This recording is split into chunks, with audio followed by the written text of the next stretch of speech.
Medina মুনাওয়ারায় হযরত ওমর রাদিয়াল্লাহু তাআলা আনহুর সময় অনাবৃষ্টির কারণে দুর্ভিক্ষ দেখা দিয়েছিল। তখন হযরত ওমর জাস্টিসদেরকে, ম্যাজিস্ট্রেটদেরকে ডেকে পরিষ্কারভাবে এলান করে দিয়েছিল, এখন যদি কোনো চোর ধরা পড়ে, এই দুর্ভিক্ষ চলাকালীন কোন চোর যদি ধরা পড়ে আর প্রমাণিত হয় পেটের জ্বালায় চুরি করেছে, খবরদার তার হাতকে তোমরা কাটবে না, খবরদার হাত কাটবে না। ইসলাম তো আগে পেটে দেয়, আগে কোথায় দেয়? পেটে, তারপরে দেয় পিঠে, আগে দেয় না। মানুষের খাওয়া পড়া, শিক্ষা, চিকিৎসা, বাসস্থান সবটার গ্যারান্টি দেওয়া হয়। মদিনায় যখন এই গ্যারান্টি এসে গেল, চোরের হাত কাটা আইন মক্কায় নাজিল হয় নাই, নাজিল হয়েছে মদিনা মুনাওয়ারায় রাসূলের মদনী জিন্দেগিতে। কোন সময়? যখন রাসূলুল্লাহ প্রেসিডেন্ট, রাসূলুল্লাহ কি জোরে কোন, রাসূলুল্লাহ কি রাষ্ট্রপতি। সেই সময় মানুষ দরজা খুলে ঘুমাবার সুযোগ পেল, খাওয়া পড়া শিক্ষা চিকিৎসা বাসস্থানের গ্যারান্টি পেল। এই সময় আল্লাহ রাব্বুল আলামিন তিনি যখন দেখলেন ইসলামী সমাজ ব্যবস্থা কোরআনের আইনের মাধ্যমে মানুষ সব রকমের নিরাপত্তা লাভ করেছে, পেটের সমস্যার সমাধান হয়ে গেছে, তখন আল্লাহ আইন জারি করলেন, আস-সারিকু ওয়াস-সারিকাতু ফাকতাউ আইদিয়াহুমা, চোর পুরুষ হোক আর নারী হোক উভয়ের হাত কেটে দাও, পুরুষ হোক আর নারী হোক এখন উভয়ের হাত কেটে দাও। দৃষ্টান্তমূলক শাস্তি হোক, যাতে করে এই চুরি আর না কেউ না করে। পেটে খাবার আছে, চাকরি আছে, ওষুধ আছে, শিক্ষা আছে, থাকার মতো জায়গা আছে, এখন চুরি করো কেন? তাহলে বোঝা যাবে এটা নেশায় পরিণত হয়েছে। কি হয়েছে? নেশা। তখন তো আর চোরকে বসায় সেলুট মারা আর যাবে না, এখন হাতটা কাটিয়া একটা শাস্তি দিয়ে দাও। আমাদের দেশে কিন্তু চোরের হাত কাটা আইনের ব্যাপারে কোন চোরেরা আজ পর্যন্ত মিছিল করে না। বাংলাদেশের কোন ছোট ছোট চোর, যেমন তাল চোর, বেল চোর, কচু চোর, ছাতি চোর, জুতা চোর, আরো যত ছোট ছোট চোর, এই সব চোরেরা কি কোনোদিন মিছিল করেছে যে চোরের হাত কাটা আইন মানি না, মানবো না? বলেছে কেউ? কিন্তু এই আইনের বিরুদ্ধে সোচ্চার কারা? কোন চোরেরা?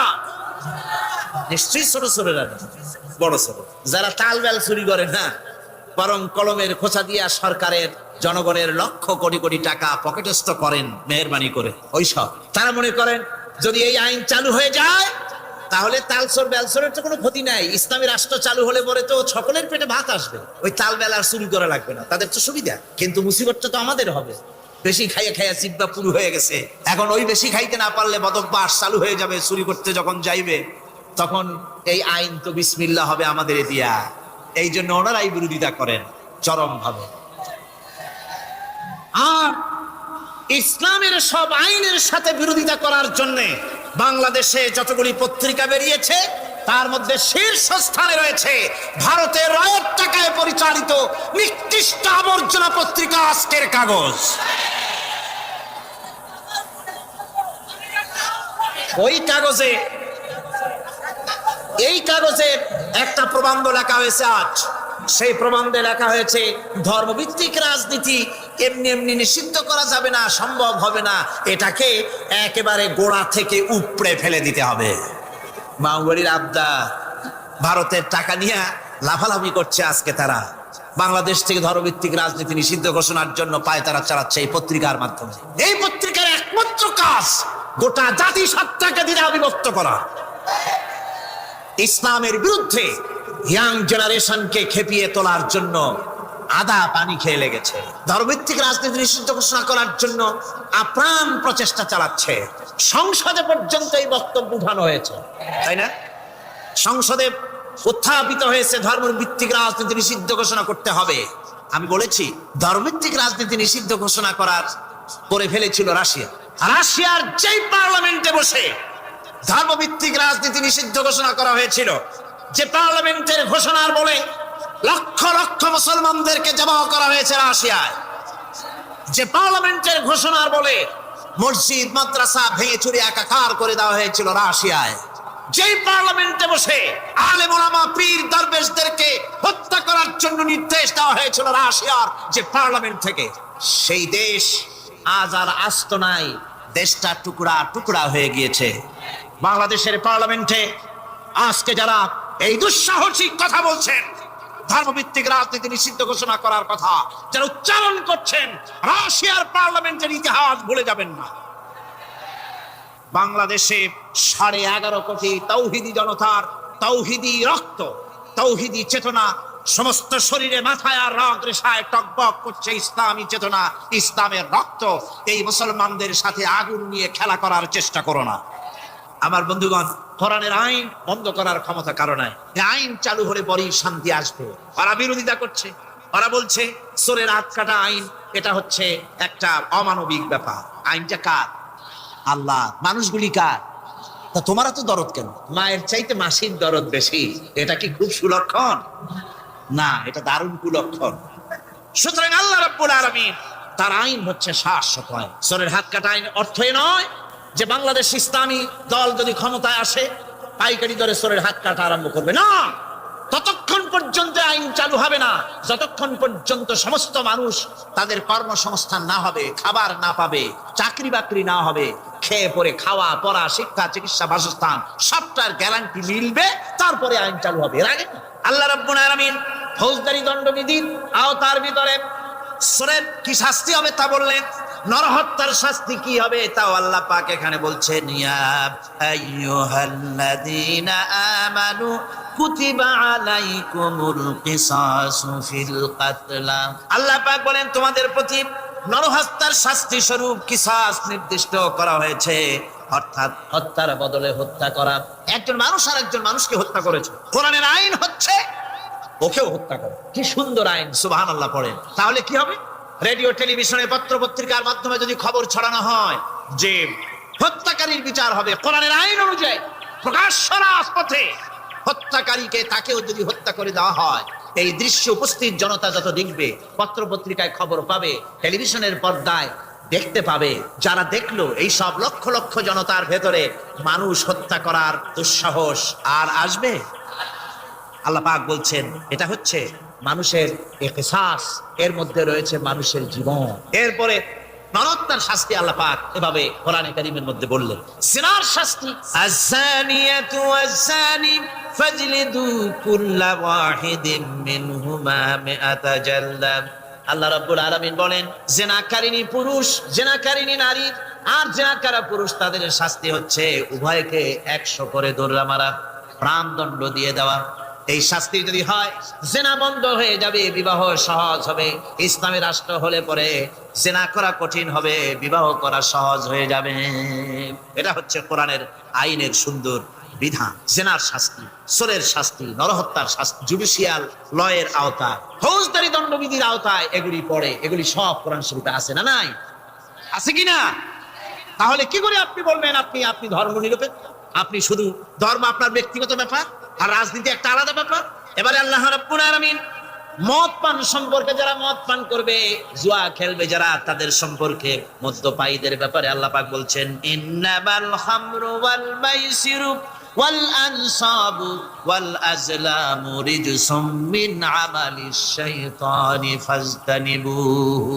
আল্লাহ পাক বলেন নিঃসন্দেহে মদ, জুয়া এবং পাশা, এই সমস্ত খেলাকে, এই সমস্ত জিনিসকে নাপাক ঘোষণা করা হয়েছে। এগুলি সব হতেছে শয়তান কর্তৃক উদ্ভাবিত নোংরা কাজ। এগুলি শয়তানের কাজ। মদ আর জুয়া কার কাজ? যারা বলেন কার কাজ? শয়তানের কাজ। সুতরাং ফাজতানিবুহু, এর থেকে তোমরা ফিরে থাকো। আল্লাহ বলছেন মদ এবং জুয়া মানুষকে আল্লাহর জিকির থেকে ফিরায় রাখে। ফাহাল আনতুম মুনতাহুন, এগুলি শোনার পরেও কি তোমরা এর থেকে ফিরে থাকবে না? এবার আল্লাহ রাব্বুল আলামিন ওজনে কম দেওয়া সম্পর্কে বলছেন, যারা ব্যবসায়ী, অনেক ব্যবসায়ী আছে, ব্যবসা করতে গিয়ে ধর্ম ব্যক্তিগত ব্যাপার, ব্যবসার মধ্যে ধর্ম নিতে চাই না। কয় যে ধর্ম দারুণ পবিত্র জিনিস, এত পবিত্র, শুধু মসজিদে থাকবে, শুধু মাদ্রাসায় থাকবে, আমার জীবনের বিস্তীর্ণ অঙ্গনে ধর্ম ঢুকতে পারবে না। তার মানে ভাবখানা এই, আল্লাহ এবং রসুলকে বলে দেওয়া হচ্ছে হে আল্লাহ, হে রসুল, তোমাদের উপরে 144 জারি করে দিলাম, শুধু মসজিদে আর খানকায় থাকো, মাদ্রাসায় থাকো, আমাদের জীবনের বিস্তীর্ণ অঙ্গনে তোমাদের কোনো প্রবেশের অধিকার নাই। জোরে কর নাউজুবিল্লাহ। আল্লাহ পাক মানুষের জীবনের সকল ক্ষেত্রে আইন চলবে আল্লাহ, ইনিল হুকমু ইল্লা লিল্লাহ। আইন চলবে কার? আল্লাহ রাব্বুল আলামিন বলেন ওজনে কম দিও না। ওয়াউফুল কাইলা ইযা কিলতুম ওয়াজনু বিল কিসতাসিল মুস্তাকিম। মেপে যখন কোনো জিনিস দিবে পরিমাপে কম দিবে না, ওজন করে যখন দিবে ওজনেও কম দিবে না। আল্লাহ পাক কোরআনে কারীমের মধ্যে সুন্দর করে সব কথা বলে দিলেন। ওজনে কম করো না, পরিমাপে কম করো না, সঠিকভাবে এটাকে দিও। ইয়াতীমের মাল সম্পর্কে কোরআন বলছে, ওয়ালা তাকরাবু মালাল ইয়াতীম ইল্লা বিল্লাতী হিয়া আহসান। ইয়াতীমের মাল ভক্ষণ করা তো দূরের কথা, এর নিকটবর্তী হয় না। তবে হ্যাঁ, এতিম বয়সপ্রাপ্ত হওয়া পর্যন্ত যদি আমানত রাখো সেটা ভিন্ন কথা, কিন্তু এতিমের মালকে ভক্ষণ করো না অবৈধভাবে। এতিমের মালের সুরক্ষার জন্য আল্লাহ পাক বলে দিলেন। অশ্লীলতা সম্পর্কে, আজকে সমাজে অশ্লীলতা চলছে, বেহায়ামি, নগ্নতা চলছে, এ সম্পর্কে আল্লাহ পাক বলছেন, কুল ইন্নামা হারামা রাব্বিয়াল ফাওয়াহিশা মা যাহারা মিনহা ওয়া মা বাতান। আল্লাহ পাক বলেন, হে নবী আপনি বলে দেন, আমার প্রভু নিঃসন্দেহে প্রকাশ্য এবং অপ্রকাশ্য সব রকমের নির্লজ্জতা এবং পাপাচারকে নিষিদ্ধ ঘোষণা করেছেন, হারাম করে দিয়েছেন। প্রকাশ্য এবং অপ্রকাশ্য সব রকমের পাপাচারকে, নির্লজ্জতাকে আল্লাহ পাক নিষেধ করেছেন। আজকে আমাদের দেশের টেলিভিশনে যে সমস্ত নির্লজ্জ বিজ্ঞাপন দেওয়া হয়, নারীর দেহের যে সৌন্দর্য প্রদর্শনী করা হয়, এ কি কোনো মুসলমান দেশের করা উচিত? কোন মুসলমানদের জন্য এটা কি বৈধ? আজ নির্লজ্জতা, বেহায়ামি ছড়িয়ে পড়ছে চতুর্দিকে। আল্লাহ পাক নিষেধ করছেন, হারাম করে দিয়েছেন। প্রকাশ্য অপ্রকাশ্য সব রকমের নির্লজ্জতা আল্লাহ পাক হারাম করেছেন। হযরতে মূসাকে ডেকে বললেন, মূসা রে, ভয় পাওয়ার কোনো কারণ নাই।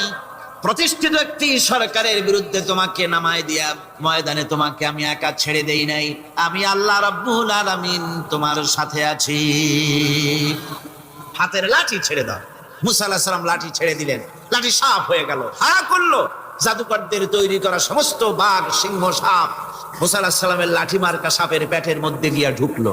এটা ছিল মুসা আলাইহিস সালামের মুজিজা। হযরত দাউদ আলাইহিস সালামের মুজিজা ছিল, আল্লাহ রাব্বুল আলামিন তাকে মুজিজা দিয়েছিলেন, গলার সুন্দর আওয়াজ দিয়েছিলেন। তিনি যখন জাব্বুর শরীফ তেলাওয়াত করতেন, উড়ন্ত পাখিরা ওড়া বন্ধ করে চতুর্দিকে বসে আল্লাহর কালাম শুনতো। তিনি লোহা দিয়ে অস্ত্র তৈরি করতেন। অস্ত্র বানাবার সময় আগুন দিয়ে লোহা পোড়ায় অস্ত্র বানাতে হয়। দাউদ আলাইহিস সালামের তার প্রয়োজন ছিল না। তিনি যখন লোহা হাতির ভিতরে নিয়ে চাপ দিতেন, লোহা পানি হয়ে আঙ্গুলের ফাঁক দিয়ে গলে পড়ে যেত। এটা ছিল তার মুজিজা। হযরত সুলাইমান, আল্লাহ রাব্বুল আলামিন তাকে মুজিজা দান করলেন। কোরআনে কারীমের ভিতরে রব্বুল আলামিন বলেন, হযরত সুলাইমান আলাইহিস সালাম সকাল বেলায় বিনা মেশিনে, বিনা ইঞ্জিনে তক্তার উপরে বসে যেতেন। তক্তা 1 মাসের পথ অতিক্রম করত। আবার সন্ধ্যা বেলায় বসতেন, এই তক্তা আর 1 মাসের পথ অতিক্রম করে যেত। ঈসা আলাইহিস সালামের মুজিজা ছিল, জন্মান্ধের চোখের উপরে হাত বুলিয়ে দিতেন, সঙ্গে সঙ্গে চোখ ভালো হয়ে যেত। কুষ্ঠব্যাধিগ্রস্ত লোকের গায়ে হাত বুলাতেন, সঙ্গে সঙ্গে কুষ্ঠব্যাধি ভালো হয়ে যেত। এই হলো তাদের মুজিজা। পয়গম্বরেরা বিদায় হয়ে গেলেন, মুজিজা বিদায় হয়ে গেল। দাউদ আলাইহিস সালাম বিদায় হলেন, মুজিজার সাথে নিয়ে গেলেন। তার উম্মতেরা ওই লোহাগুলি আর কেউ গলাতে পারে নাই, আজও কেউ গলাতে পারে না, হাত দিয়া চেপে ধরে। সুলাইমান আলাইহিস সালাম দুনিয়া থেকে বিদায় হয়ে গেছেন, মুজিজা নিয়ে কবরে চলে গেছেন। আজ আর তার অনুসারীরা অথবা দুনিয়ার কোন মানুষ বিনা ইঞ্জিনে তক্তায় বসে আর হাওয়ায় উঠতে পারবে না। মুসা আলাইহিস সালাম বিদায় হলেন, লাঠির মুজিজা চলে গেল।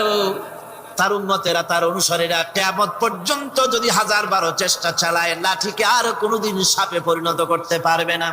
ঈসা আলাইহিস সালাম, আল্লাহ রাব্বুল আলামিন তাকে উঠায় নিলেন, মুজিজা তিনি সাথে নিয়ে গেলেন। আজ তার কোটি কোটি, শত শত কোটি উম্মতেরা, দুনিয়ায় যারা তার উম্মত দাবি করে, খ্রিস্টানেরা হাজারো যদি চেষ্টা চালায়, তবুও জন্মান্ধের চোখের উপরে হাত বুলিয়ে চোখ আর ভালো করতে পারবে না। কুষ্ঠব্যাধিগ্রস্ত লোকের গায়ে হাত বুলিয়ে কুষ্ঠব্যাধি ভালো করতে পারবে না। তার মানে হলো, নবীরা যে যা যত মুজিজা পেয়েছিলেন, জীবদ্দশায় মুজিজা কাজে লেগেছে। দুনিয়া থেকে বিদায় হয়েছেন, মুজিজার সাথে নিয়ে গেছেন। কিন্তু আপনার আমার নবী, বিশ্ব নবী জনাব মুহাম্মদ রাসূলুল্লাহ সাল্লাল্লাহু আলাইহি ওয়াসাল্লামের কাছে আল্লাহ রাব্বুল আলামিন তাকে যত মুজিজা দিয়েছিলেন, 3000-এর উপরে আল্লাহর নবীর মুজিজা ঘটেছিল 23 বছরের নবুয়তের জীবনে। তার মধ্যে শ্রেষ্ঠ মুজিজা হতেছে কোরআন মাজিদ। আল্লাহর নবী বিদায় হয়ে গেলেন, মুজিজা সাথে নিয়ে যান নাই, মুজিজা রেখে গেলেন দুনিয়ায়। কিয়ামত পর্যন্ত দুনিয়াবাসী, নবীর উম্মতেরা কোরআনের মুজিজা ব্যবহার করতে পারবে। কোরআনে কারীম, রাসূল কারীম সাল্লাল্লাহু আলাইহি ওয়াসাল্লামের জীবনের শ্রেষ্ঠ মুজিজা। মানুষ পাগল হয়ে গেছে কোরআন শুনে। সুতরাং এ কোরআনের বৈশিষ্ট্য সকল দিক থেকে এক অপূর্ব একটি কিতাবে পরিণত করেছে, যা মানুষকে চিরকাল বিস্ময় হতবাক করে দিয়েছে। কোরআনের আরেকটি বৈশিষ্ট্য হচ্ছে এই কোরআন এক সময় নাজিল হয় নাই। 30 পারা কোরআন শরীফ একসাথে নাজিল হয়েছে না, কোরআন নাজিল হয়েছে আস্তে আস্তে ধীরে ধীরে। কত বছর লাগলো? 23 বছরেরও কিছু বেশি সময় ধরে কোরআন ধীরে ধীরে রাসূল করিম সাল্লাল্লাহু আলাইহি সাল্লামের কাছে অবতীর্ণ হয়েছে। এমনটি আর কোনো কিতাব হয়নি, যা আর কোনো ধর্মগ্রন্থ যারা অন্যরা দাবি করে এরকম হয়নি। কোরআনে কারীমের আরেকটি বৈশিষ্ট্য হচ্ছে, যখন কাগজ ছিল না, ছাপাখানা ছিল না, এমনকি টেপ রেকর্ডার ছিল না, তখনকার নাজিলকৃত কিতাব যেভাবে নাজিল হয়েছিল সেইভাবে আজ পর্যন্ত অবিকল টিকে আছে, টিকে থাকবে ইলা ইয়াউমিল কিয়ামah। কিয়ামত পর্যন্ত কোরআনে কারীমের এই অকৃত্রিম অবিকৃত অবস্থায় কোরআনে কারীমের এই শান, এই বরকত টিকে থাকবে। এই জন্য কোরআন শরীফ হচ্ছে এই পৃথিবীর মহাবিশ্বের মহাবিস্ময়।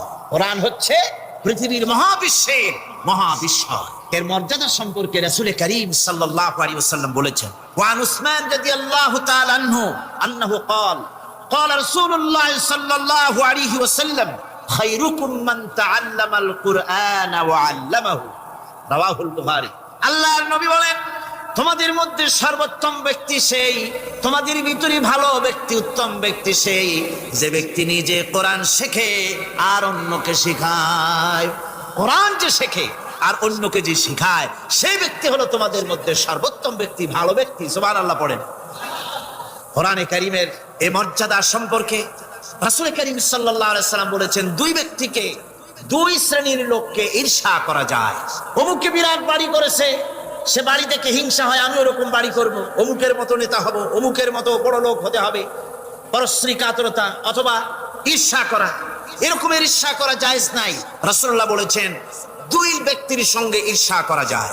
আন ইবনে ওমর রাদিয়াল্লাহু তাআলা আনহু আন্নাহু قال قال رسول الله صلى الله عليه وسلم لا حسد الا على الاثنين। দুই ব্যক্তি ছাড়া অন্য কারো সাথে হিংসা করা যায় না, রিস্ক করা যায় না। কোন কোন ব্যক্তি? রাজুলুন আতাহুল্লাহুল কুরআন ফাহুয়া ইয়াকুমু বিহি আনা আল-লাইলি ওয়া আনা আন-নাহার। ওই ব্যক্তির সঙ্গে ঈর্ষা করা যায়, হিংসা করা যায় যে ব্যক্তিকে আল্লাহ পাক কোরআনের ইলম দান করেছেন। সে ব্যক্তি দিন রাত কোরআন তেলাওয়াত করে, কোরআনের উপরে আমল করে, কোরআনের উপরে থাকে, মানুষকে কোরআনের দাওয়াত দেয়। ওই লোকের সাথে ঈর্ষা করা দরকার, যে তার মতো হতে চায়। ওয়ারাজুলুন আতাহুল্লাহু মালান ফাহুয়া ইউনফিকু মিনহু আনা আল-লাইলি ওয়া আনা আন-নাহার। মুত্তাফাকুন আলাইহি, বুখারী মুসলিমের হাদিস। রাসূলুল্লাহ বলছেন, অন্য আরেক ব্যক্তি হচ্ছে যে ব্যক্তিকে আল্লাহ পাক মাল দিয়েছেন, সম্পদ দিয়েছেন, ওই ব্যক্তি তার মাল আর সম্পদকে দিন রাত দুহাতে আল্লাহর রাস্তায় খরচ করে। তার মতো হওয়ার জন্য তার সাথে ঈর্ষা করা যেতে পারে। আমার বন্ধুগণ, এই কোরআন হচ্ছে এমন এক কিতাব, যে কোরআনকে নিয়ে যারা অগ্রসর হয় আল্লাহ তাদেরকে বাড়ায় দেন, আর কোরআনের সাথে যারা হিংসা করে, বিদ্বেষ করে, আল্লাহ তাদেরকে অধঃপাতিত করে দেন। আন ওমর ইবনে আল-খাত্তাব রাদিয়াল্লাহু তাআলা আনহু قال قال رسول الله صلى الله عليه وسلم ان الله يرفع بهذا الكتاب اقواما ويضع به آخرين رواه মুসলিম। হযরত ওমর রাদিয়াল্লাহু তাআলা আনহু বলছেন যে আল্লাহ পাক এই কোরআনের সাহায্যে এক শ্রেণীর লোককে প্রতিষ্ঠিত করবেন দুনিয়ার বুকে, এবং আখিরাতেও আর এক শ্রেণীর লোককে করবেন অধঃপাতিত। যারা কোরআনের সাথে বিরোধিতা করবে, তারা যদি হিরো হয়, আল্লাহ তাদেরকে জিরো বানাবেন। কি বানাবেন? জোরে কোন কি বানাবেন? জিরো বানিয়ে দিবেন। আর কোরআনকে নিয়ে যারা আগ বাড়ে, তারা যদি জিরো হয়, আল্লাহ পাক তাদেরকে কি বানায় দেন? কোরআনের সাথে বিরোধিতা আজকের নতুন কিছু নয়, আবহমান কাল থেকে কোরআনের সাথে চলছে বিরোধিতা। বিশ্বকবি, কবি সম্রাট আল্লামা ইকবাল, আল্লাহ তাকে জান্নাতুল ফেরদাউস নসিব করুন, সবাই বলুন আমিন। আল্লামা ইকবাল বলেছেন, সতীজা কর রহা হ্যায় আসল সে তাইমরোজ, সতীজা কর রহা হ্যায় আসল সে তাইমরোজ, चरागे मुस्तफा भी से शरारे बुलहबीस। মুহাম্মদ সাল্লাল্লাহু আলাইহি ওয়াসাল্লামের দ্বীপ শিকার সাথে, আল্লাহর দ্বীনের সাথে আবু জাহাল, আবু লাহাবের অগ্নিস্ফুলিঙ্গের সংঘর্ষ আবহমান কাল থেকে লেগে এসেছে। কিন্তু ওদের এই অগ্নিস্ফুলিঙ্গের টক্কর লেগে মুহাম্মদ সাল্লাল্লাহু আলাইহি ওয়াসাল্লামের টিম টিম করে জ্বলে ওঠা এই প্রদীপটি প্রচন্ড ঝড়ো হাওয়ার মুখে, টর্নেডো আর গর্কির মুখে নিভে যায়নি, জ্বলছে, জ্বলবে কিয়ামত পর্যন্ত। এটাকে নিভাবার ক্ষমতা বিশ্বের কোনো মানুষের নাই। ফু দিয়ে কেউ যদি নিভাতে চায়, চেহারা শুদ্ধ, মাথা শুদ্ধ, পুড়ে ছাই হয়ে যাবে, কোরআনের আলোকে নির্বাপিত করতে পারবে না।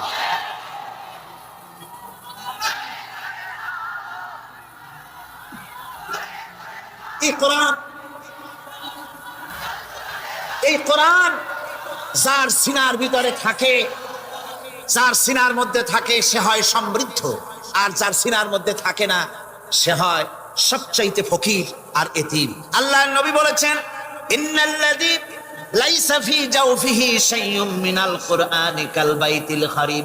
যেই দেহের ভিতরে কোরআন নাই, যেই দেহের ভিতরে, যেই সিনার ভিতরে কোরআন নাই, ওই মানুষটা হতেছে একটা সাড়া বাড়ির মতো, একটা উজাড় বাড়ির মতো, বিরান বাড়ির মতো। বিরান বাড়িতে কি থাকে? সাড়া বাড়িতে কি থাকে? কি কয়? না না, ভূত কিসের? খামোখাই ভয় পান আপনারা, ভূত বলে কিছু না। তারপরে গানের মাস্টার আসছেন, তিনি শেখাবেন কি? রবীন্দ্রসঙ্গীতের প্যানপ্যানানি, যা শুনলে পরে কানে ময়লা জমে যেতে পারে, যে গান শুনলে জীবিত মানুষ মৃত্যু হয়ে যায়। নজরুলের কথা শেখানো হবে না, তাহলে সেটা হবে সাম্প্রদায়িকতা। গানের মাস্টারকে, নাচের মাস্টারকে ৫,০০০ টাকা, ১০,০০০ টাকা পর্যন্ত বেতন দেওয়া হয়। এই জাতির জন্য আল্লাহর রহমত কেমনে আসবে? কি কারণে আসবে? কোরআনের সাথে এই বেয়াদবি আমরা করেছি। ঘরগুলিকে, আজকে আমাদের ঘরগুলিকে আমরা কবরস্থানে পরিণত করে দিয়েছি। কোরআন তেলাওয়াত হচ্ছে। আমার বন্ধুগণ, কোরআন তেলাওয়াত করুন, বেশি বেশি তেলাওয়াত করুন, ঘরকে জীবিত করুন, সন্তানকে তেলাওয়াত করান, আপনি নিজেও তেলাওয়াত করুন। কোরআনে কারীম যারা তেলাওয়াত করবেন তাদের সম্পর্কে আল্লাহর নবী বলেন, মান কারাআল কুরআনা ফাস্তাজহারাহু ফাহাল্লা হালালাহু ওয়া হারামা হারামাহু আদখালাহুল্লাহুল জান্নাহ।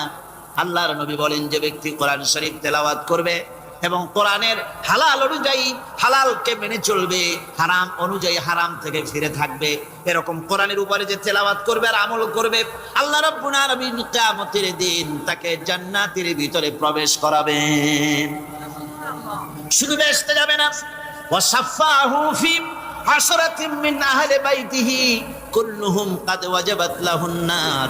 নবীজি বলেন, এই কোরআনে কারীমের বরকতে কিয়ামতের দিন ওই ব্যক্তি তার রক্ত সম্পর্কিত ১০ জন আত্মীয়ের ব্যাপারে সুপারিশ করার জন্য তৌফিক পাবে আল্লাহর দরবারে। এমন ১০ ব্যক্তি, সেই ১০ ব্যক্তির জন্য হিসাবের পরে জাহান্নাম ওয়াজিব হয়ে গিয়েছিল। এমন ১০ ব্যক্তি সম্পর্কে কোরআনের তেলাওয়াতকারী আর আমলকারী আল্লাহর দরবারে সুপারিশ করার জন্য পারমিশন পাবেন। এমন নিয়ামত, সেই নিয়ামত থেকে আমরা বঞ্চিত হয়ে যাচ্ছি। আমি বলি না যে আপনারা কলেজ ইউনিভার্সিটিতে ছেলেদের পড়তে দিবেন না, আমি তা বলি না। তারা কলেজ ইউনিভার্সিটিতে বিলক্ষণ পড়াশোনা করুন, কিন্তু তাদেরকে কোরআন শরীফ শিখান। লক্ষ লক্ষ টাকা খরচ করলেন ছেলের পেছনে, কিন্তু কোরআন শিখালেন না। আপনি মরে গেলে আপনার জানাজাটা পড়বে, এ তৌফিকও সে পেল। জানাজার ইমামতি তো দূরের কথা, জানাজার নিয়ত জানে না, পাক পবিত্রতা জানে না। বাপ মরে গেছে, সে তখন ছিল মার্কেটে, শুনলো বাপ মরছে, তাড়াতাড়ি জানাজায় শরীক হতে হবে। প্যান্টও পাক নাই, যেহেতু পেশাবের যখন বেগ এসেছিল দেওয়ালের পাশে দাঁড়াইয়া কাম সারছে, দোয়া মোছার কাম নাই, মাথায় টুপি নাই, নাক মোছার রুমাল ছিল পকেটের, রুমালটা মাথায় দিয়া দাঁড়ায় গেল। আল্লাহু আকবার। বাপের কপালে যা আছে তাই হোক। তারপরে বাপ মরে গেছে, কান্না শুরু করেছে। যেদিন মরছে সেদিন কাঁদতেছে, পরের দিনও একটু মুখ মলিন কাঁদতে। নাম বল্টু মিয়া। তার আবার এক বন্ধু আছে, তার নাম শান্টু মিয়া। শান্টু মিয়া বলছে, মিয়া বল্টু কান্দো কেন? বাপ মরে গেছে। এগুলো বাঁচে নাকি? এগুলো মরেই যায়। আমার একটা ছিল, ওটাও মরছে। চিরকাল কারো বাপ থাকে, সুতরাং এত মন খারাপ কেন? আসো, ইন্ডিয়া থেকে ভালো একটা বই আসছে, সেটা দেখে এত আনন্দ পাবে। বাপ তো বাপ, 14 গোষ্ঠী মরলেও মনের দুঃখ বুঝে যাবে। এরপরে বাড়ি এনে তাকে সিনেমার ছবি দেখানো হলো। ছবি সে দেখলো, ফেরার সময় বাপের কবরের কাছ থেকে যাওয়ার সময় দাঁড়িয়ে গেল ক্ষণিকের জন্য। আর বাপ, বিদায় হয়ে গেলা, কি দেব তোমার? কিছু তো নাই আমার কাছে, তাই সারা রাত ধরে যা কিছু দেখলাম এগুলি তোমার আমল নামায় দিয়ে গেলাম। জোরে কর নাউজুবিল্লাহ। আমি সমস্ত পিতাদেরকে বলতে চাই, সন্তানদেরকে কোরআন শিখান, কাজে লাগবে। কোরআন শিখালে কাজে লাগবে। কোরআন শরীফ মুখস্থ করেন, বেশি করে মুখস্থ করেন কোরআনে কারীম, আপনার ফায়দা হবে। হযরত ওমর রাদিয়াল্লাহু তাআলা আনহু বর্ণনা করছেন যে রাসূল করিম সাল্লাল্লাহু আলাইহি ওয়াসাল্লাম বলেছেন, ইউকালু লিসাহিবিল কুরআনি ইকরা ওয়ারাত্তিল কামা কুনতা তুরাত্তিলু ফিদ দুনিয়া। কিয়ামতের দিন জান্নাতীদেরকে, বেহেশতীদেরকে আল্লাহ রাব্বুল আলামিন বলবেন, কোরআন শরীফ তেলাওয়াত করো আর উপরের দিকে উঠতে থাকো। কোরআনে যেভাবে দুনিয়ার বুকে কোরআনে কারীম তুমি মুখস্থ করেছিলে, ধীরে ধীরে তেলাওয়াত করতে, ওইভাবে ধীরে ধীরে কোরআন তেলাওয়াত করো আর উপরের দিকে উঠতে থাকো। আল্লাহ পাক বলতে থাকবেন, উপরের দিকে ওঠো, তেলাওয়াত করো আর ওঠো। উঠতে উঠতে যেই জায়গা গিয়ে তোমার তেলাওয়াত শেষ হয়ে যাবে, জান্নাতের ওই জায়গাটা তোমার জন্য বরাদ্দ হবে। আবু দাউদ শরীফের হাদিস, জান্নাতের ওই জায়গাটা তোমার জন্য বরাদ্দ হবে। এখন যাদের শুধু সূরা ইখলাস আর সূরা কাউসার মুখস্থ, তারা তো দুই পা আগাই বসে যাবে, উঠতে পারবেন না। বেশি বেশি মুখস্থ করেন, হাফেজে কোরআন হন অথবা হাফেজের মতো হন। বেশি বেশি মুখস্থ করেন সূরা ইয়াসিন, সূরা দুখান, সূরা আর রহমান, সূরা ওয়াকিয়া, সূরা মুজাম্মিল, এই সমস্ত সূরা, বেশি সূরা আল আরাফ, সূরা কাহাফ, সূরা মারিয়াম ইত্যাদি মুখস্থ করেন। কিয়ামতের দিন কাজে লাগবে। জান্নাতের অত উঁচায় উঠতে পারবেন। হাফেজ যে কোন জায়গায় যাবে, সুবহানাল্লাহ ওয়া বিহামদিহি, 30 পারা কোরআন যার সিনার ভিতরে, জান্নাতের কোন জায়গাটা আল্লাহ তাকে বরাদ্দ করবেন। সুবহানাল্লাহ, সুবহানাল্লাহ। কোরআনে কারীমকে মুখস্থ করুন, বেশি করে মুখস্থ করুন। কোরআনে কারীমকে বেশি করে তেলাওয়াত করুন। এই কোরআনে কারীমকে যারা বেশি করে তেলাওয়াত করবে, তেলাওয়াত করতে গিয়ে যারা আল্লাহর কাছে কিছু চাওয়ার সময় পাবে না, তাদের সম্পর্কে রাসূল করিম সাল্লাল্লাহু আলাইহি ওয়াসাল্লাম বলেছেন হাদিসে কুদসি, হাদিসে কুদসি রাসূল করিম সাল্লাল্লাহু আলাইহি ওয়াসাল্লাম বলেছেন, ইয়াকুলুর রাbb তাবারাক ওয়া তাআলা মান শাগালাহুল কুরআন ওয়ান যিকরি মাসআলাতি আতাইতুহু আফযালা মা উতিয়াস সাইলি।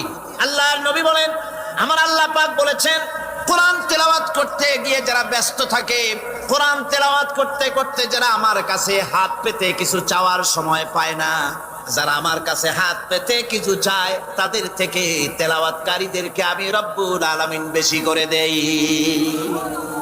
জোরে বলেন সুবহানাল্লাহ। কোরআন তেলাওয়াত করতে করতে যারা আল্লাহর কাছে হাত পেতে চাওয়ার সময় পায় না, আল্লাহ পাক বলেন যারা চায় তাদের থেকে তেলাওয়াতকারীকে আমি বেশি দেই। আমার বন্ধুগণ, শুধু তাই নয়, এই কোরআনে কারীম যারা তেলাওয়াত করবে, আমল করবে, কিয়ামতের দিন তার মা বাবার মাথার উপরে আল্লাহ রাব্বুল আলামিন, আবু দাউদ শরীফের হাদিসে এসেছে, তার মা বাপের মাথার উপরে নূরের টুপি পরিধান করানো হবে। এমন নূরের টুপি, এমন নূরের তাজ পরানো হবে, চন্দ্র সূর্যের আলোকে ম্লান করে দেবে। হাসরবাসীরা প্রশ্ন করবেন, এ লোকটি কে? কোন ফেরেশতা নাকি বলে না, কোন নবী নাকি বলে না, তবে কি ইনি কে? জবাব হবে, ইনি হচ্ছেন সেই ব্যক্তি যিনি তার সন্তানদেরকে কোরআন শিখিয়েছিলেন। কোরআন শিখানোর কারণে আল্লাহ রাব্বুল আলামিন আজ তার মা বাপের মাথার উপরে নূরের টুপি পরিধান করে হাসরের ভিতরে মর্যাদা দিলেন। কিয়ামতের দিন দুনিয়া মর্যাদা পাওয়া যাবে, আখিরাতেও মর্যাদা পাওয়া যাবে যদি কোরআনে কারীমকে তেলাওয়াত করা যায়, আমল করা যায়, বোঝা যায়, তাহলে এই সমস্ত নিয়ামত আল্লাহ পাক দান করবেন। সুতরাং এই এত বড় নিয়ামত থেকে আমরা যেন কেউ বঞ্চিত হয়ে না যায়। কোরআন হচ্ছে এমন এক কিতাব যার তাফসীর লেখা হয় নাই। পৃথিবীতে এমন কোনো ভাষা নাই, পৃথিবীর উল্লেখযোগ্য সবগুলি ভাষায় কোরআনে কারীমের তাফসীর লেখা হয়েছে, কিন্তু কোন মুফাসসির আজ পর্যন্ত কথা বলেন নাই যে আমি যে তাফসীর লিখছি এর চাইতে ভালো তাফসীর আর কেউ লিখতে পারেও না আর পারবেও না, এটা শেষ, আর তাফসীর লেখা লাগবে না। এ কথা কেউ বলতে পেরেছে? জোরে বলেন, পেরেছে? পারে নাই। তার কারণ কি? আল্লাহ রাব্বুল আলামিন বলেন, কুল লাউ কানাল বাহরু মিদাদান লিকালিমাতি রাব্বি লানাফিদাল বাহরু ক্বাবলা আন তানফাদা কালিমাতু রাব্বি ওয়ালাউ জিনা বিমিসলিহি মাদাদা। আল্লাহ পাক বলেন, নবী আপনি বলুন, আমার রবের কথাগুলি লেখার জন্য যদি সমুদ্রের পানিগুলি, সমুদ্রের সমস্ত পানিগুলি যদি কালিতে পরিণত হয়ে যায়, আর আমার রবের কথাগুলি যদি লেখা শুরু হয়ে যায়, আমার রবের কথাগুলি লেখার পূর্বে সমস্ত সমুদ্রের পানিগুলি শেষ হয়ে যাবে। তারপরে যদি আবার সমুদ্র ভরে দেওয়া হয়, আরো যদি লেখা হয়, তবুও আমার রবের কথা লেখা শেষ হবে না।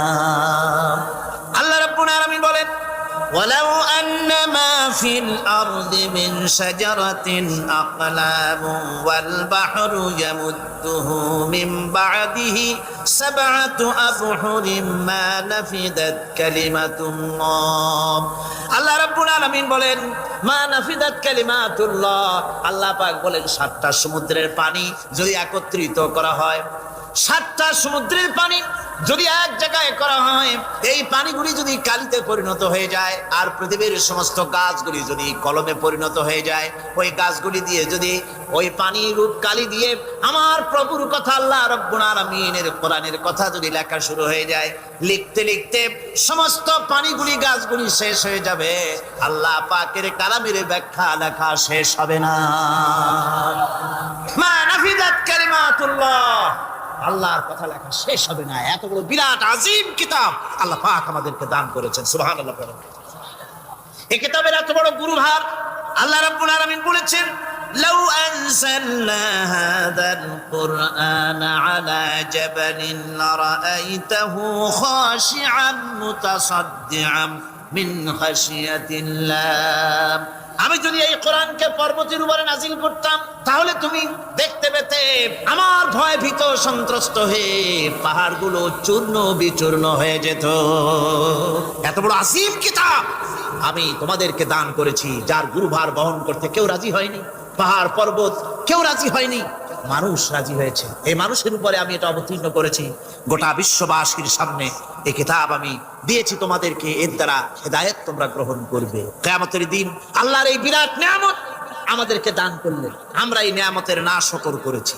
অর্থাৎ এই কোরআনকে আমরা ব্যবহার করেছি সঠিকভাবে করি নাই বেঠিকভাবে করেছি প্রথম দিন দ্বিতীয় দিন আমি বলেছি কোরআন শরীফকে শুধু তাবিজ তুমারের জন্য শুধু সওয়াবের জন্য তেলাওয়াত করেছি আসলে শুধু সওয়াবের জন্য তো আসেনি কোরআন বুঝতে হবে আমল করতে হবে তবে না শান্তি পাবো আপনি যদি কোরআন হচ্ছে মানুষের জীবন সমস্যার সমাধানের গ্রন্থ ওষুধ খেলে রোগ ভালো হয় ওষুধ খেলে কি হয় কেউ যদি সকাল বেলায় তসবিহ হাতে নিয়ে 500 বার পড়ে ওষুধ ওষুধ ওষুধ 500 বার পড়লে রোগ কি ভালো হবে বরং রোগ আরো বাড়তে পারে চিল্লাইতে চিল্লাইতে শীতের জন্য লেপ গায়ে গায়ে না দিয়া কেউ যদি চিল্লাইতে থাকে জিকির করে লেপ্ত শোক লেপ্ত শোক লেপ্ত শোক শীত কি বন্ধ হবে নাকি পানির পিপাসায় ছটফট করে মানুষ যদি চিল্লায় পানি পানি পানি পানি পানি পানির পিপাসা আরো বাড়বে তাহলে কি বোঝা গেল পিপাসা লাগলে পানি পান করতে হবে শীত লাগলে কম্বলটা গায়ে দিতে হবে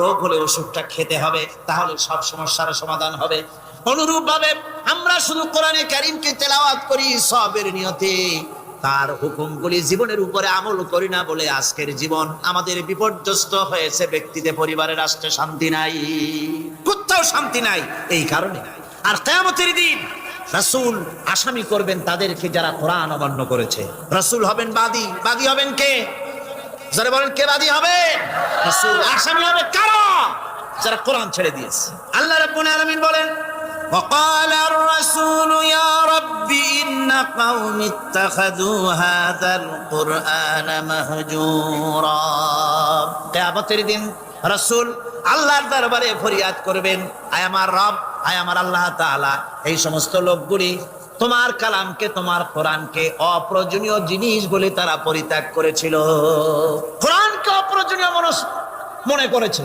কোরআনের সাথে ঠাট্টা করেছে বিদ্রুপ করেছে কোরআন শিক্ষা ভিক্ষার ঝুলি শেখার বুলি মনে করেছে কোরআনের কোনো মূল্য দেয় নাই কোরআনের কোনো দাম দেয়নি কোরআনের সাথে ঠাট্টা করেছে কোরআনের আইনের সাথে ঠাট্টা করেছে বিদ্রুপ করেছে আমাদের দেশে শিক্ষাবিদ চিন্তাবিদ বুদ্ধিজীবী নাম ধরনের নামধারী এক শ্রেণীর লোকেরা কোরআনের সাথে সরাসরি বেয়াদবি করেছে আহমদ শরীফ বলেছে পরকাল নাই আল্লাহ বলছেন পরকাল আছে আর আহমদ তো না ওটা কি এই আহমদ সে বলেছে পরকাল নাই বিবাহ মানি না কবর আযাব মানি না কিয়ামতের দিন বিচার হবে তাও মানি না অস্বীকার করেছে এটাকে নিয়ে ঠাট্টা করেছে আহমদ শরীফ লিখেছেন নিজে যে আল্লাহ বলতে কেউ নাই মানুষ তাকে চিন্তা করে সৃষ্টি করেছে স্রষ্টা বলতে কেউ নাই তারপরে আরেকটা মেয়ে লোক আমি ওটার নাম নিতে ঘৃণা বোধ করি এটি হচ্ছে চরম ধর্মদ্রোহী রাষ্ট্রদ্রোহী নাস্তিক জাহান্নামের কীট, ডাস্টবিনের আবর্জনা। এই মেয়ে লোকটি বলেছে, তার বইতে লিখেছে, বেহেশত হচ্ছে এক অসভ্য উদ্যান। কোরআন শরীফে আল্লাহ পাক বলেছেন, আমলে সালেহ যারা করবে, নবীরা, ওলিরা, সিদ্দিকিন, সোহাদা সব যাবে জান্নাতে। আর সেই জান্নাতকে এই হাবিসা, এই নিকৃষ্ট ধর্মদ্রোহী, রাষ্ট্রদ্রোহী মহিলা, এই সে বলেছে বেহেশত হচ্ছে এক অসভ্য উদ্যান। পৃথিবীর অতৃপ্ত বহুগামী পুরুষেরা তাদের থাকার জায়গা হবে ওই বেহেশতের মধ্যে। জোরে কর নাউজুবিল্লাহ। এই মেয়ে লোকটি সমগ্র নারী জাতির কলঙ্ক। ভারত, বাংলাদেশের শ্রেষ্ঠ শত্রু ভারত, এই শয়তানকে পয়সা দিয়া পুষতেছে। কলকাতায় দাওয়াত দিয়ে আনন্দ পুরস্কার দিয়েছে। সে তার বইয়ের মধ্যে, কত বড় নির্লজ্জ মেয়ে, বইয়ের মধ্যে লিখছে, বাসে বসে আমি যখন দেখি ছেলেরা পেশাব করার জন্য বাস থামলি, বাসের থেকে নেমে দেওয়ালের পাশে গিয়ে প্যান্টের বোতাম খুলে পেশাব করে, আর মেয়েরা চুপ করে বসে থেকে পেশাবের যন্ত্রণা নিয়ে কষ্ট পায়, আমি আনন্দ পাবো সেই দিন যেদিন মেয়েরাও বাস থেকে নেমে দেওয়ালের পাশে দাঁড়িয়ে পেশাব করতে পারবে। এটা কি একটা মানুষ? অসভ্য জানোয়ার একে জন্ম দিয়েছে, আল্লাহই ভালো জানে। আমার বন্ধুগণ, তার অসভ্যতার শেষ নাই। কোরআন নিয়ে ঠাট্টা করেছে, বলেছে আমার মা রাতের বেলায় ঝুলে ঝুলে সূরা ইয়াসিন পড়ে, আমি চিন্তা করি যে কত বাজে কাম করতেছে সে। বলছে আল্লাহ পাক কোরআনের মধ্যে পুরুষকে বেহেশতের হুরিদের কাঁচা মাংসের লোভ দেখাইয়া, মদ খাওয়াবার লোভ দেখিয়ে তাদেরকে নামাজ রোজা করার জন্য বাধ্য করতেছে। বেহেশতে কি শরাব, বেহেশতে কি মদ পান করানো হবে? না, বেহেশতে মদ পান করানো হবে না। মদ তো নাপাক জিনিস। আল্লাহ পাক বলছেন বেহেশতে পান করানো হবে, ওয়াসাকাহুম রাব্বুহুম শারাবান তাহুরা। জান্নাতের ভিতরে আল্লাহ পাক শারাবে তাহুর পান করাবেন, যেটা নিজেও পাক এবং যে পান করবে সেও পবিত্র হয়ে যাবে। সুবহানাল্লাহ। সুতরাং এই কোরআন নিয়ে ঠাট্টা বিদ্রুপ যারা করেছে, কিয়ামতের দিন আল্লাহর দরবারে তাদেরকে উঠতে হবে, আজ হোক কাল। আমি জানি না বাংলাদেশ সরকার ভারতের ভয়ের চোটে এই মেয়ে লোককে পুলিশ প্রহারা দিয়া পুষতেছে নাকি, আমার বুঝে আসে না। এরপরে এদের জায়গা হবে জাহান্নাম, আর এদের সাহায্যকারীও কেউ থাকবে না, জাহান্নামে চিরকাল থাকতে হবে। এটা এই জন্য যে তারা আল্লাহর কোরআনের সঙ্গে ঠাট্টা করেছে, বিদ্রুপ করেছে, কোরআনের আইন মানে নাই, কোরআনের আইনকে অমান্য করে চলেছে। এই জন্য কিয়ামতের দিন আল্লাহ রাব্বুল আলামিন তাদেরকে শাস্তি প্রদান করবেন। কিয়ামতের ময়দানে জাহান্নামের গর্জন হাসরবাসীরা শুনতে পাবে। আল্লাহ রাব্বুল আলামিন বলেন, ইদা উলকু ফিহা সামিউ লাহা শাহীকান ওয়া হিয়া তাফুর। যখন জাহান্নাম গর্জন করতে থাকবে, জাহান্নামের প্রচন্ড গর্জন, তাকাদু তামাইয়াজু মিনাল গায়ব, মনে হবে যেন জাহান্নাম গোসায় ফেটে পড়তে চাইছে। কুল্লামা উলকিয়া ফিহা ফাওজুন সাআলাহুম খাজানাতুহা আলাম ইয়াতিকুম নাযীর। যখন কোন দলকে জাহান্নামের কাছে নিয়ে যাওয়া হবে, জাহান্নামের দ্বার রক্ষী বলবে, কেন জাহান্নামে আসলি? এই কঠিন জাহান্নামের পরিণতি সম্পর্কে কেউ কি তোমাদেরকে কিছুই শোনায় নাই? কোন সতর্ককারী কি তোমাদের কাছে আসে নাই? জাহান্নামীরা বলবে, ক্বালু বালা ক্বাদ জাআনা নাযীর, হ্যাঁ আমাদের কাছে সতর্ককারী এসেছিল। ফাকাযযাবনা ওয়া কুলনা মা নাযালাল্লাহু মিন শাই। আমরা সতর্ককারী আমাদেরকে জাহান্নামের কথা বলেছে, জান্নাতের কথা বলেছেন, আমরা এটাকে মিথ্যা মনে করেছি আর মনে করেছি আল্লাহ সব কিছুই নাজিল করে নাই। জাহান্নামীরা আফসোস করে বলবে, ওয়া ক্বালু লাউ কুন্না নাসমাউ আও নাকিলু মা কুন্না ফি আসহাবিস সাঈর। আরে যদি শুনতাম, নাসমাউ মানি মানতাম, যদি মানতাম, আলেমেরা যা বলেছিলেন কোরআন থেকে হাদিস থেকে, নবীরা যা বলেছিলেন, যদি মানতাম আর যদি বুঝতাম, আমল করতাম, আজকে জাহান্নামের কঠিন শাস্তির মুখোমুখি আমাদেরকে হতে হতো না। প্রিয় ভাই সব, জাহান্নাম বড় কঠিন জায়গা হবে। এই জাহান্নামে কারো মৃত্যু হবে না। এই পৃথিবীতে রোগ হোক, যত বড় মারাত্মক রোগ হোক, একদিন রোগী জরাজীর্ণ হয়ে ক্লান্তি হয়ে মৃত্যু হয়ে যাবে ঠিক, কিন্তু মানুষ যখন জাহান্নামে চলে যাবে, মৃত্যু যতই কামনা করুক না কেন, মৃত্যু আর আসবে না। আল্লাহ পাক বলেছেন, সুম্মা লা ইয়ামুতু ফিহা ওয়া লা ইয়াহইয়া।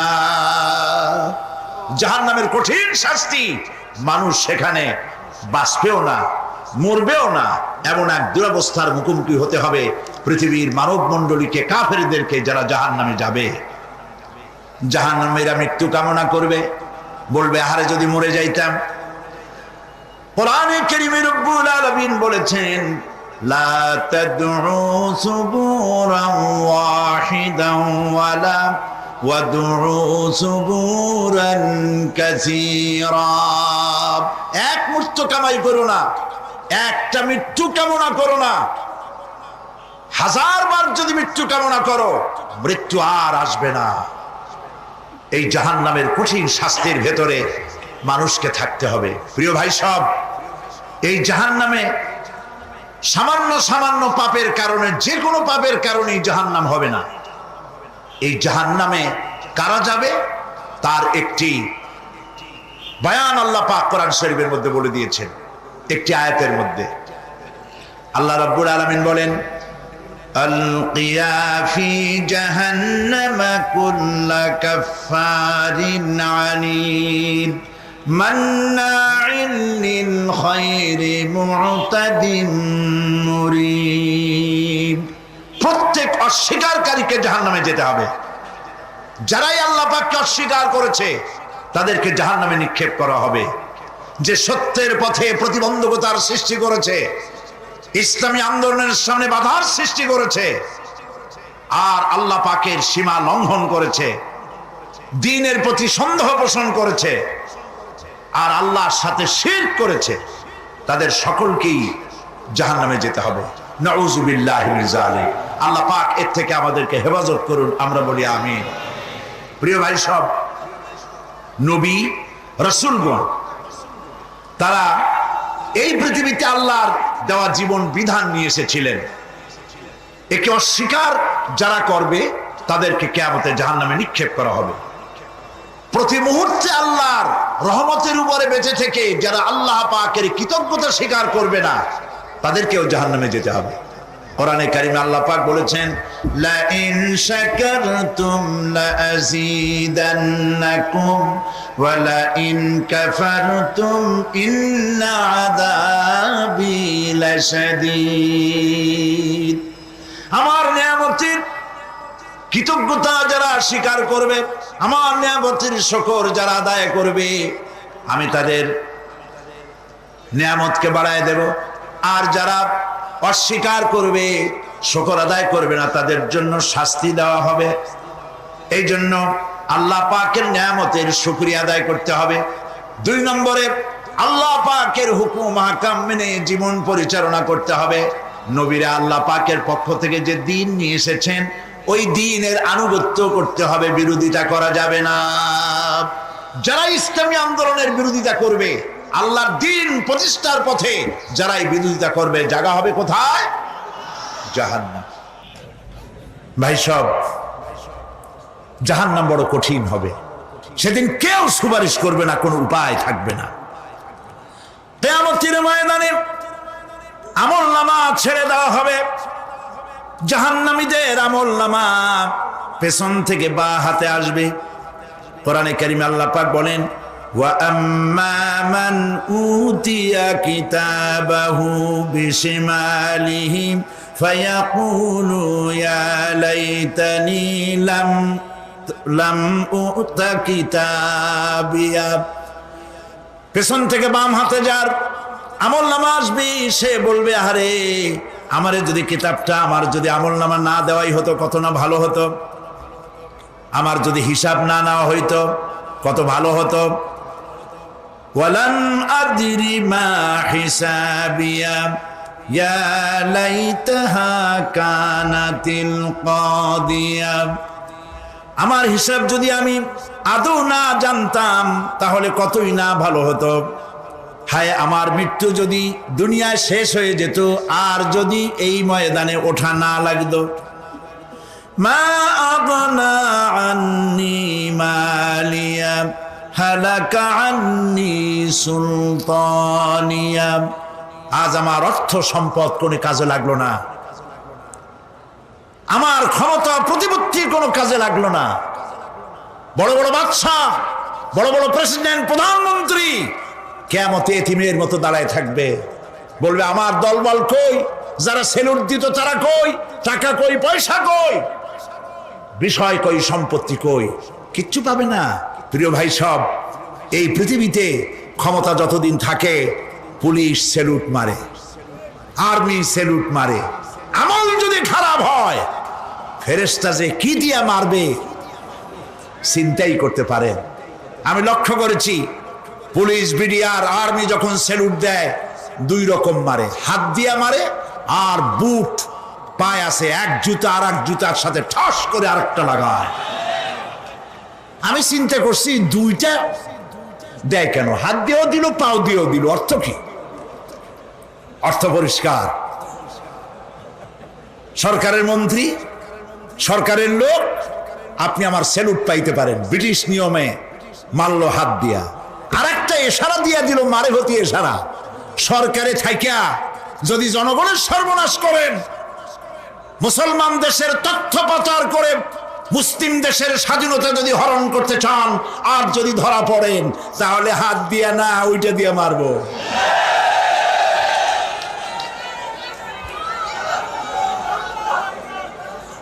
মানুষ কিয়ামতের ময়দানে রাজা বাদশা সব হয়রান হয়ে যাবে।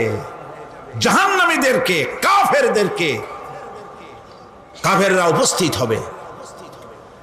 কোরআনে কারীম আমলনামা বাম হাতে, বেঈমানদের বাম হাতে আমলনামা দিয়ে আল্লাহ পাক বলবেন, খুযুহু ফাগুল্লুহু সুম্মাল জাহিমা সাল্লুহু সুম্মা সিলসিলাতি যারউহা সাবউনা যিরাআন ফাসলুকুহু। আল্লাহ পাক বলেন, পাকড়াও করো, কে ধরো, খুযুহু ধরো, ফাগুল্লুহু ওর গলায় বেড়ি লাগাও, সুম্মাল জাহিমা সাল্লুহু এরপর জাহান্নামে নিক্ষেপ করো, সুম্মা সিলসিলাতিন যারউহা সাবউনা যিরাআন ফাসলুকুহু 70 গজ লম্বা শিকল দিয়া বাঁধো, জাহান্নামে নিক্ষেপ করো। এই জাহান্নামে ওই সব কাফিরদের জন্য হবে এই আযাব। আল্লাহ পাক কেন দিবেন কারণ সম্পর্কে আল্লাহ পাক বলেন, ইন্নাহু কানা লা ইউমিনু বিল্লাহিল আযীম ওয়া লা ইয়াহুদ্দু আলা তুআমিল মিসকিন। কারণ হলো এরা আল্লাহ পাকের উপরে বিশ্বাস স্থাপন করত না। বড় বড় বুদ্ধিজীবী, বড় বড় বুদ্ধিজীবী, বড় বড় কবি, আহারে আমার দেশের এক কবি বলল, ফজরের নামাজের আজান যখন শুনি মনে হয় বেশ্যা তার খরিদ্দার ডাকতেছে। মুসলমান নামের কলঙ্ক, মানুষ নামের পশু। এই কবিকে তদানীন্তন প্রধানমন্ত্রী রাষ্ট্রীয় পুরস্কার দিয়ে ধন্য করেছে। নাউজুবিল্লাহ। আল্লাহ বরদাস্ত করেন নাই, কোরআনের সাথে ইসলামের সাথে যারা বেয়াদবি করেছে আল্লাহ পাক এক থাপ্পড় দিয়া সব বেয়াদবদের সহায় দিয়েছেন। আল্লাহু আকবার। জাহান্নামের দুইটা কারণ হবে। একটা হলো আল্লাহকে অস্বীকার করেছে, নামাজ নাই, রোজা নাই, তাকায় দেখবেন চেহারাটা মুসলমানের মতো মনে হয় না, বুদ্ধিজীবী, পাটের দড়ির মতো চুলগুলো ফুরফুর করে চারপাশে, উপরে তো নাই। আর যদি থাকেও সেগুলো এমন অবস্থা, কাউয়ায় যদি রাস্তায় পায় ডিম পাড়ি থুয়ে যাবে। চুলের অবস্থা ওই, মোষের অবস্থা ঢাকনার মতো। কিছু কিছু মশলা তো এমন আছে 5 ব্যাটারি টর্চ লাইট মারলেও বোঝার উপায় না, বেচারা হাসে না কান্দে। এইভাবে করে মাথার দশাই, চুলের দশাই, এগুলো হলো বুদ্ধিজীবী। আর এইগুলো হলো ওনাদের কলিজার টুকরা, ঠিক কিনা বলেন? সহ্য হয় না, ইসলাম ভালো লাগে না, কোরআন ভালো লাগে না, বুদ্ধিজীবী হইলি ইনশাআল্লাহ। আল্লাহ রাব্বুল আলামিন কি যারা অস্বীকার করবে, আল্লাহ রাব্বুল আলামিন কিয়ামতের দিন বলবেন, ধর ধর, গলায় বেরি পড়া। দেখছেন না আসামিগুলারে বেরি পড়ায় কেমনে? ডান্ডা বেরি পড়াবেন আল্লাহ পাক, জাহান্নামের শিকল পরায় দিবেন আল্লাহরে অস্বীকার করার কারণে। আর একটি কারণ কি? ওয়ালা ইয়াহুদ্দু আলা তুআমিল মিসকিন। মিসকিনদেরকে এরা খেতে দিত না, মিসকিনদেরকে, দুস্থদেরকে নিজেরাও খেতে দিত না, কাউকে খাবার দিতে উৎসাহিতও করত না। জাহান্নামে যাওয়ার জন্য আরো 2টা কারণ রয়েছে, তার একটি এখানে বলেছে, 2টি কারণ এখানে আছে, আর একটা কারণ আর এক জায়গায় আছে। আল্লাহ পাক বলেছেন জাহান্নামীদেরকে প্রশ্ন করা হবে, ইয়াতাসাআলুনা আনিল মুজরিমিন মা সালাকাকুম ফি সাকার। জাহান্নামীদেরকে প্রশ্ন করা হবে, কেন জাহান্নামে এসেছো? তারা বলবে, ক্বালু লাম নাকু মিনাল মুসাল্লিনা ওয়া লাম নাকু নুতঈমুল মিসকিন। আমরা নামাজ আদায় করি নাই, নামাজ পড়ি নাই, আর মিসকিনদেরকে খেতে দেই নাই। মারাত্মক কারণ হবে জাহান্নামে যাওয়ার এগুলি। প্রিয় ভাই সব, এরপরে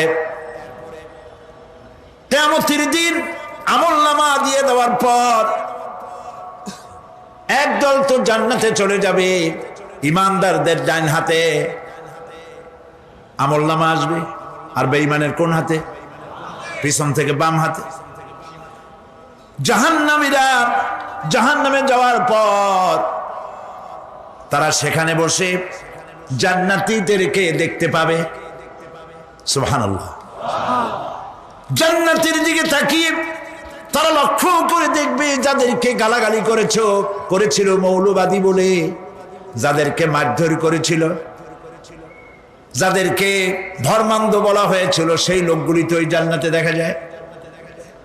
পানির পিপাসায়, ক্ষুধার যন্ত্রণায় অস্থির হয়ে তখন জাহান্নামীরা বলবে, ওয়ানাদা আসহাবুন নারি আসহাবাল জান্নাতি আন আফিদু আলাইনা মিনাল মা।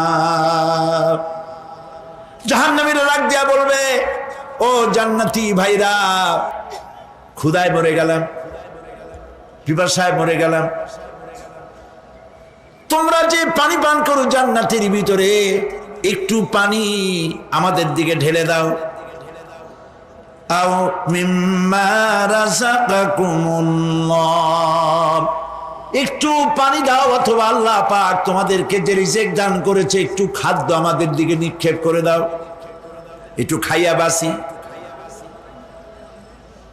আল্লাহ রাব্বুল আলামিন বলেন, জান্নাতি লোকেরা তখন বলবে, ক্বালু ইন্নাল্লাহা হারামাহুমা আলাল কাফিরিন। কাফিরদের জন্য আল্লাহ রাব্বুল আলামিন জান্নাতের নাজ এবং নিয়ামত খাদ্য এবং পানীয় সব হারাম করে দিয়েছেন আল্লাহ পাক। বেহেশতি লোকেরা জাহান্নামীদেরকে ডেকে বলবি, ওয়ানাদা আসহাবুল জান্নাতি আসহাবান নারি আন ক্বাদ ওয়াজাদনা মা ওয়া'দানা রাব্বুনা হাক্কান। জান্নাতীরা বলবে, ও জাহান্নামী ভাইরা, তোমাদের সাথে আল্লাহ পাক যে ওয়াদা করেছিলেন সেই ওয়াদা তোমরা কি ঠিক মতো পেয়েছো? তার মানে হচ্ছে আল্লাহর ওয়াদা ছিল নেক কাজ করলে জান্নাতে যাবে, আর আল্লাহর দ্বীনের সঙ্গে বিরোধিতা করলে, আল্লাহর সাথে নাফরমানি করলে জাহান্নামে যাবে। নামাজ আদায় না করলে, জিনা ব্যভিচার করলে, ইসলামের পক্ষে না থেকে বিপক্ষে থেকে শত্রুতা করলে জাহান্নামে যাবে। আল্লাহর এই ওয়াদাগুলি ঠিক মতো পাইছো কিনা? আজ তোমরা জাহান্নামে গিয়েছো। তারা বলবে, হ্যাঁ, আমাদের আল্লাহ পাক যে ওয়াদা করেছিলেন সেই ওয়াদা অনুযায়ী আমরা আজকে বিপদে পড়েছি। আমরা আমল না করার কারণে, উল্টা কাজ করার কারণে আজ আমাদের এই দুরবস্থা হয়েছে। জাহান্নামীরা একদল আরেক দলের সঙ্গে অভিশাপ দেবে, একদল আরেক দলকে অভিশাপ দেবে। তারা একে অপরের বিরুদ্ধে অভিশাপ দিতে থাকবে। সেখানে কর্মী আর নেতাদের সাথে দেখা হয়ে যাবে। যেই সব নেতাদের কথা মতো মুসল্লি পিটানো হয়েছে, লক্ষ্য করেন, যেই সব নেতাদের কথা মতো বোমা মেরে, মানুষ মেরে দায় দায়িত্ব আলেমদের মাথার উপর, ইসলামের মাথার উপরে চড়ায় দেওয়া হয়েছে। এইবার নেতার সাথে কর্মীদের দেখা হবে কোন জায়গায়? কোন জায়গায় দেখা হবে? দেখা যখন হয়ে যাবে, কর্মীরা সেখানে নেতাদেরকে অভিশাপ দিয়ে বলবে, ওয়াকালু রব্বানা ইন্না আতা'না সাদাতানা ওয়া কুবারা'ানা ফাআযাল্লুনা সাবিলা। এরা বলবে আল্লাহর কাছে, রব্বুল আলামিন, এই নেতারা আমাদেরকে বিভ্রান্ত করেছে, তাদের কথা অনুযায়ী চলেছিলাম, ওরা আমাদেরকে যা যা করেছে তাই বলেছি। আমরা মানুষ মেরেছি, আলেমদেরকে মেরেছি, আর নিজেরা ঘটনা ঘটাইয়া ইসলামের উপরে চাপাই দিস এই নেতাদের কথা মতো। কর্মীরা বলবি, রব্বানা আতিহিম দি'ফাইনি মিনাল আযাবি ওয়ালআনহুম লা'নান কাবীরা। হায় আল্লাহ, আজকে আমরা যে শাস্তি পাচ্ছি এর থেকে ডবল শাস্তি আমাদের নেতাদেরকে দাও। নেতাগুলো আসে, লম্বা লম্বা বক্তৃতা করে যায়। কোন নেতা বলে, আমার কর্মীরা খবরদার, নামাজ ছেড়ো না বাবারা, নামাজ পড়ো, কোরআন শরীফ পড়ো, হাদিস শরীফ পড়ো, ইসলাম অনুযায়ী চলো। বলে বলে বলে না, বলবে না। বললে তো খুব খারাপ, মৌলবাদী হয়ে যাবে, স্বাধীনতা বিরোধী। ইসলামের কথা বলছে, মুখে দাড়ি, নাউজুবিল্লাহ, বলে নাউজুবিল্লাহ। সেই সময় অর্ডার প্রাপ্ত জাহান্নামীরা বলবে, وقال الذين كفروا ربنا أرنا الذين أضلانا من الجن والإنس। কাফেররা তারা বলবে, আয় আল্লাহ, কে আমাদেরকে গোমরাহ করেছিল, তোমার দ্বীনের রাস্তা থেকে কারা সরায় দিয়েছিল, জেনেদের মধ্যে, মানুষের মধ্যে একটু দেখায় দাও। আরেনা লাদাইনে আদাল্লানা, গোমরাহ করেছিল কারা, একটু দেখায় দাও। নাজআলহুমা তাহতা আকদামিনা লিয়াকুনা মিনাল আসফালিন। আমরা তাদেরকে আজকে পদদলিত করব, পায়ের নিচে রাখবো। সেদিন কর্মীরা নেতাদের সম্পর্কে এই কথা বলবে। প্রিয় ভাই সব, সেই কিয়ামতের ময়দানে কেউ কারো কোনো উপকার করতে পারবে না, নেতাও পারবে না কর্মীর উপকার করতে, আর কর্মীরাও তো পারবেই না। এই জাহান্নামের ভিতরে নেতা কর্মীদের কথোপকথনের মধ্যেই শয়তানের সঙ্গে দেখা হয়ে যাবে। কার সাথে দেখা হবে? শয়তানের সাথে। এই যে কথাগুলি আমি বলছি, এগুলি গল্প, আমার বানানো কথা? চিল্লায় বলুন কার কথা? প্রিয় ভাই, সব কান লাগায় শোনেন, ফায়দা হবে। আল্লাহ যেন আমাদের ফায়দা দেন, বলি আমিন। ভাইরা আমার, এখন তো শয়তান দেখা যায় না। দেখা যায়? এখন দেখা যায় না, দেখলেও বোঝা যায় না কি কায়দায় কোন শয়তান আসছে, বুঝবার উপায় নাই। জাহান্নামের মধ্যে শয়তানের সাথে দেখা হয়ে যাবে। শয়তানের কথা মানুষেরা শোনে, গুনাহ করে নিজে। কবি বলেছেন, क्या हंसी आती है मुझे हजरत इंसान पर, क्या हंसी आती है मुझे हजरत इंसान पर, फेल बत्तू खुद करे और लानत करे शैतान पर। খারাপ কাজ নিজে করে দোষ দেয় শয়তানের। আসলে শয়তান তো প্ররোচনা দেয়। জাহান্নামের মধ্যে শয়তানের সাথে দেখা হয়ে যাবে। শয়তানকে যখন সবাই অভিযুক্ত করবে, তোর কারণেই তো জাহান্নামে এলাম, শয়তান তখন বলবে, ওয়াকালা শাইতানু লাম্মা কুদিয়াল আমরু ইন্নাল্লাহা ওয়া'আদাকুম ওয়া'দাল হক ওয়া ওয়া'আদতুকুম ফাখলাফতুকুম। শয়তান বলবে, আল্লাহ তোমাদেরকে সত্য প্রতিশ্রুতি দিয়েছিলেন, আমারে দোষ দিয়া লাভ নাই, আমারে দোষ দিয়া লাভ নাই। আল্লাহ পাক সত্য ওয়াদা করেছিলেন, তিনি ওয়াদা করেছিলেন তার কথা যদি শোনো, নামাজ যদি আদায় করো, জেনা যদি না করো, মদ জিয়া যদি না খেলো, সুদ ঘুষ যদি না খাও, আল্লাহ জান্নাত দান করবে। এটা ছিল তার ওয়াদা।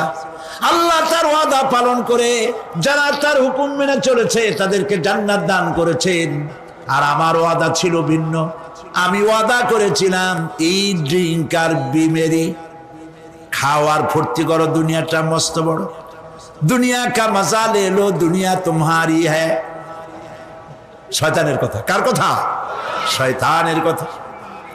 শয়তানের কথা মতো শয়তান বলল, আমি বললাম পরকাল নাই, দেয়ার ইজ নো গড। বুদ্ধিজীবী মার্কা কথা। শ্রেষ্ঠ বুদ্ধিজীবী কে? চিল্লায় কোন? আমি অনেকগুলো ওয়াদা করছিলাম, এইটা নাই সেইটা নাই, আল্লাহ রসুলের কথা মানা মানার দরকার নাই।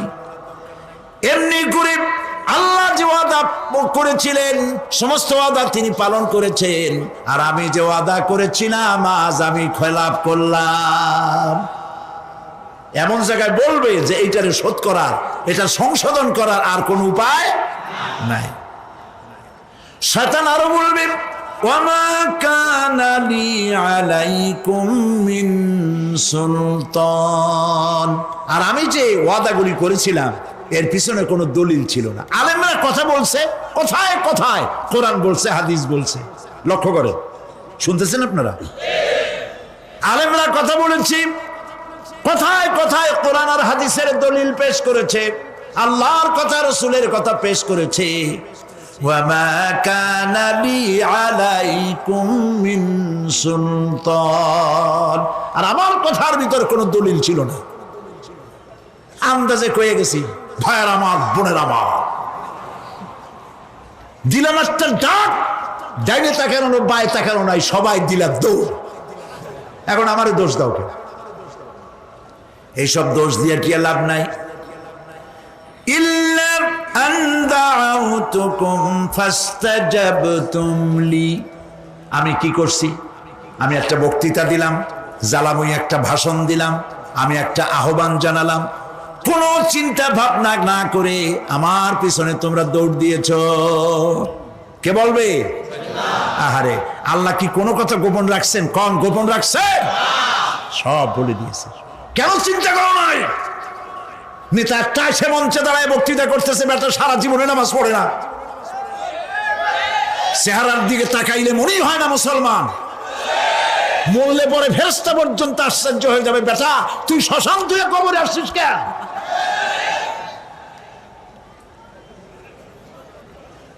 এগুলোর পিছনে দৌড়েছে।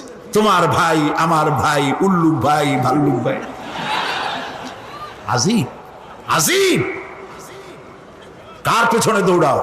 তুমি একটু চিন্তা করে দেখবে না কোন বেটার পিছনে দৌড়াই? শয়তান বলবে আমি শুধু একটা দাওয়াত দিয়েছিলাম, আমার দাওয়াত, আমি একটা আহ্বান করেছিলাম, কোনো বিবেচনা না করে, আমার চরিত্র, আমার আখলাক না দেখে আমার পেছনে পেছনে দৌড়াইছো। মা আনা বিমুসরিখিকুম ওয়া মা আনতুম বিমুসরিখি। আজ আমি তোমাদের কোনো সাহায্য করতে পারবো না, আমি তোমাদের চাইতেও বড় বিপদে আছি, তোমরা আমার সাহায্য করতে পারবে না। নাউযু বিল্লাহি মিন যালিক। আহারে কি ভাই, উপায় থাকবে আর? এরপরে জাহান্নামের নেতাদের সাথে অনুসারীদের আর একবার দেখা হবে। আল্লাহ রাব্বুল আলামিন বলেন, এবার অনুসারীরা নেতাদেরকে ডেকে বলবে, শয়তানের কাছে পাত্তা পাবে না। শয়তান বলবে, যা বেটা, আমার কথা শুনছিলি কেন? আমি নিজেই বিপদে আছি। জাহান্নামীরা এরপরে দেখা হবে, তাদের নিজেদের নেতাদের সঙ্গে দেখা হয়ে যাবে। এই তো বড় বাবাজিরে পাইছি। وقال الضعفاء للذين استكبروا إنا كنا لكم تبعا فهل أنتم مغنون عنا من عذاب الله من شيء। অনুসারীরা সেদিন নেতৃবৃন্দকে বলবে, আমরা তোমাদের অনুগামী ছিলাম, ও নেতারা, যা কইছো তাই শুনছি, যা বলেছো তাই শুনেছি, যারে মারতে বলছো তারে মারছি, সারা রাত তোমাদের কথা মতো ইসলামের বিরোধিতা করছি। করছে না? যা বলেছো তাই করেছি। এখন তোমরা কি পারো? আমরা তো অনুসারী ছিলাম। ফাহাল আনতুম মুগনুনা আন্না মিন আযাবিল্লাহি মিন শাই। আজকে দুনিয়াতে এত বাহাদুরি করছো, আজ এই জাহান্নামের ভিতরে একটু আযাব কি কমাই দিতে পারো নাকি? নেতারা বলবে, ক্বালু লাউ হাদানাল্লাহু লাহাদাইনাকুম সাওয়াউন আলাইনা আজাজি'না আম সাবারনা মা লানা মিন মাহিস। নেতারা বলবে, আল্লাহ যদি আমাদেরকে হেদায়েত করতেন, হেদায়েত দিতেন, আমরাও তোমাদেরকে হেদায়েত দিতাম। আজ ধৈর্য ধরো আর না ধরো, তোমাদের অবস্থার আমার অবস্থার সমান সমান। জাহান্নাম ছাড়া আজ আর কোনো গতি নাই, কিচ্ছু করার উপায় নাই, সব সর্বনাশ হয়ে যাবে। খাসেরা দুনিয়া ওয়াল আখিরা যালিকা হুয়াল খুসরানুল মুবিন। এটাই হলো, দিনও গেল, দুনিয়াও গেল, আমও গেল, সালাম, সব শেষ। প্রিয় ভাইয়েরা আমার, এরপরে আল্লাহ পাক বলছেন, জাহান্নামীরা, তাদেরকে কোনো ভালো খাবার দেওয়া হবে না। লা ইয়াযুকুনা ফিহা বারদাও ওয়ালা শারাবা। কোনো ঠান্ডা পানি তারা সেখানে পাবে না। কি পাবে? টকবগে উত্তপ্ত গরম পানি। আর ঘা হইলে, শরীরে ঘা হলে তার থেকে কি বের হয়? পুজ, ক্ষতের ক্ষরণ পুজ আর টকবগে গরম পানি, এগুলি দেওয়া হবে। নাউযু বিল্লাহি মিন যালিক। ভাইরা আমার, আল্লাহ পাক কোরআনে কারীমের মধ্যে বলেন, তুসকা মিন আইনিন আনিয়া লাইসা লাহুম তুআমুন ইল্লা মিন দারি'in লা ইউসমিনু ওয়া লা ইউগনি মিন জু'। টকবগে ফুটন্ত পানি তাদেরকে পান করানো হবে, কাঁটা যুক্ত ঘাস খেতে দেওয়া হবে।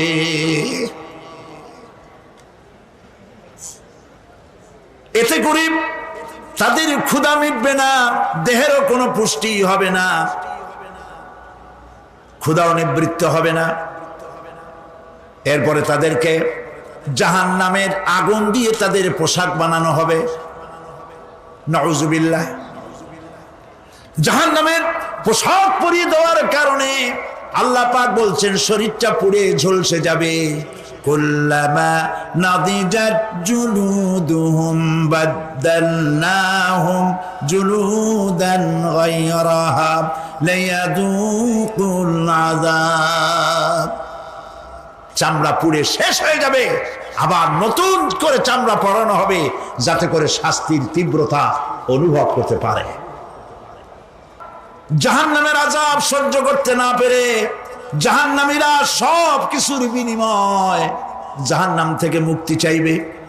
ইয়াওয়াদ্দুল মুজরিমু লাউ ইয়াফতাদি মিন আযাবিন ইয়াওমাইযিন বিবানিহি ওয়া সাহিবাতিহি ওয়া আখিহি।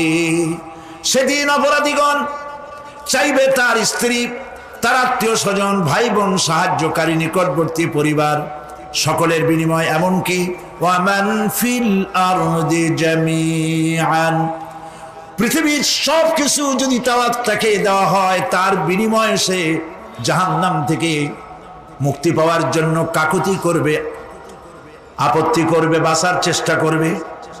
কিন্তু আল্লাহ রাব্বুল আলামিন পরিষ্কার করে বলেছেন জাহান্নাম থেকে কাফেরদের মুক্তির কোনো উপায় নাই। খালিদিনা ফিহা আবাদান, চিরকালের জন্য তাদেরকে জাহান্নামে থাকতে হবে। এই জাহান্নামের কঠিন শাস্তি থেকে বাঁচার জন্য আল্লাহ রাব্বুল আলামিন কোরআনে কারীমের মধ্যে বলেছেন ইয়া আইয়ুহাল্লাযীনা আমানু কু আনফুসাকুম ওয়া আহলিকুম নারা। হে বিশ্বাসীরা, জাহান্নামের আগুন থেকে নিজেকে বাঁচাও এবং পরিবারের লোকদেরকে বাঁচাও। বড় কঠিন জায়গা। পড়েন আমার সাথে, আল্লাহুম্মা আজিরনা মিনান নার। সবাই পড়েন, আল্লাহুম্মা আজিরনা মিনান নার। আল্লাহ তাআলা জাহান্নাম থেকে আমাদেরকে মুক্তি দাও। জোরে বলেন আমিন। নবী করিম সাল্লাল্লাহু আলাইহি ওয়াসাল্লাম বলেছেন মাগরিবের পরে 7 বার, ফজরের পরে 7 বার আল্লাহুম্মা আজিরনা মিনান নার পড়বেন, আল্লাহ পাক জাহান্নাম থেকে মুক্তি দিবেন। তবে হ্যাঁ, খালি এই আজিরনা মিনান নার বললেই যে জাহান্নাম থেকে মুক্তি হবে তা না। জাহান্নামে যাওয়া লাগে যেসব কাজ করলে সেই সব কাজ থেকে নিজে বাঁচো, আহল ও আয়ালরে বাঁচাও। নিজেও জাহান্নাম থেকে বাঁচার চেষ্টা করলাম না, সন্তানদেরকে জাহান্নাম থেকে বাঁচাবার জন্য চেষ্টা করলাম না, আল্লাহর কাছে মহা মুসিবতে পড়ে যাব। সেই জন্য আল্লাহ পাক বলছেন ইন্নাহুম কানু লা ইয়ারজুনা হিসাবা। এই লোকগুলি হিসাব নিকাশ যে দেওয়া লাগবে কিয়ামতের ময়দানে এটা তারা আশাই করতো না, বিশ্বাসও করতো না যে হিসাব নিকাশ হবে কিয়ামতে। আল্লাহ পাক বলেন ইন্নাল্লাযীনা কাযযাবু বিআয়াতিনা ওয়াস্তাকবারু আনহা লা তুফাত্তাহু লাহুম আবওয়াবাস সামাই ওয়া লা ইয়াদখুলুনাল জান্নাতা হাত্তা ইয়ালিজাল জামালু ফি সাম্মিল খিয়াত। আল্লাহ পাক বলছেন যারা আমার আয়াতকে অস্বীকার করেছে, মিথ্যা মনে করেছে এবং অহংকার করেছে, আমাকে অমান্য করেছে, এই সমস্ত লোকগুলি, তাদের জন্য আকাশের দরজা খোলা হবে না, আর তাদের জন্য তারা জান্নাতেও যেতে পারবে না। একটি সূচের ছিদ্র পথে উষ্ট্র গমন করা সম্ভব। কথা বুঝতে পারছেন? সুয়ের ছিদ্র দিয়া একটা উট গমন করা সম্ভব, কিন্তু এই সমস্ত মানুষগুলি জান্নাতে যাওয়া এর থেকে অসম্ভব। কোনদিন এরা জান্নাতে যেতে পারবে না। ওয়া কুল্লা শাইইন আহসাইনাহু কিতাবা। আর আমি সমস্ত কাজগুলি ওরা মনে করেছিল যে আমি বুঝি তাদের হিসাব নিকাশ রাখতেছি না, আমি গুইনা গুইনা প্রত্যেকটি জিনিস হিসাব করে একটি কিতাবের মধ্যে লিপিবদ্ধ করে রেখেছিলাম। সুবহানাল্লাহ। প্রিয় ভাইয়েরা, আল্লাহ পাক আমাদের সঙ্গে ফেরেশতা দিয়েছেন। আল্লাহ পাক কোরআনে কারিমে বলেন, লাহু মুআক্কিবাতুম মিন বাইনি ইয়াদাইহি ওয়া মিন খালফিহি ইয়াহফাজুনাহু মিন আমরিল্লাহ। ইয়াহফাজুনা মিন আমরিল্লাহ। তোমার ডানে, তোমার বামে, তোমার সামনে, তোমার পশ্চাতে আমার ফেরেশতারা তোমাদেরকে ঘিরে আছে। ওয়া ইন্না আলাইকুম লাহাফিযিন কিরামান কাতিবিনা ইয়ালামুনা মা তাফআলুন। সম্মানিত লেখক তোমাদের সাথে লাগিয়ে দেওয়া হয়েছে, তোমরা যা করো সব তারা জানে, সমস্ত কথাগুলি রেকর্ড হয়ে যাচ্ছে। আল্লাহ রাব্বুল আলামিন বলেন, ওয়ায়ালামু মা ফিল বাররি ওয়াল বাহরি ওয়া মা তাসকুতু মিন ওয়ারাকাতিন ইল্লা ইয়ালামুহা। আল্লাহ পাক বলছেন, পানির ভিতরে কি হয়, স্থল ভাগে কি হয়, সব আমি জানি। এমনকি এই পৃথিবীর কোন একটি পাতা যদি, কোন গাছের পাতা যদি বৃন্তচ্যুত হয়ে ডাল থেকে খসে যদি মাটিতে পড়ে যায়, মোমেন বান্দারা যদি বিপদে